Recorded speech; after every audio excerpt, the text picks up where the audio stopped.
2024 April 13వ తారీఖున ఆంధ్రప్రదేశ్ తీర్పుకు ఇచ్చింది. అది ఈవీఎం తీర్పా లేకపోతే కుట్రలు కుతంత్రాలు దొంగ హామీలు ఇవన్నీ ఇచ్చి చేసిందా పక్కన పెడితే సరిగ్గా అంటే ఆంధ్రప్రదేశ్ తీర్పునిచ్చి సరిగ్గా 365 రోజులు ఏడాది గడిచింది.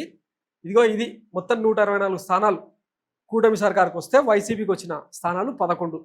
ఇంత దారుణమైన ఓటమి వైసీపీ కానీ జగన్ కానీ వస్తుందని ఎవ్వరు కూడా ఊహించలే. ఏ సర్వే కూడా ఆనాడు ఊహించలే. ప్రీ పోల్ సర్వేలు కావచ్చు, పోస్ట్ పోల్ సర్వేలు కావచ్చు, ఎవరు కూడా ఊహించలే. కానీ వచ్చింది. ఇక్కడ జనాన్ని తప్పుపట్టలేము, ఈవీఎంల తీర్పు అనేది తప్పుపట్టలేము. కానీ ఈ తీర్పుకు కారణం ఏంటి అని కొన్ని విశ్లేషణలు చేస్తే ఎన్నెన్ని రకాల అబండాలు వేసారు. ల్యాండ్ టైటిలింగ్ యాక్ట్ పేరుతో ఎన్ని రకాల దుష్ప్రచారాలను రాష్ట్ర ప్రజల నెత్తిన పెట్టిండ్రు. మీ భూములను పాస్బుక్ల మీద జగన్ ఫోటో ఉందని చెప్పి, హద్దురాళ్ళ మీద వైసీపీ రంగులు వేసిర్రని చెప్పి మీ భూములన్నింటినీ జగన్ జేబుల్లో పెట్టుకున్నాడు. ఏదో ఒక రోజు అమ్మేసి మిమ్మల్ని రోడ్డున నిలబెడతాడని చెప్పి ల్యాండ్ టైటిలింగ్ యాక్ట్ను దిక్కుమాలిన ప్రచారం చేసే ప్రయత్నం చేసింది.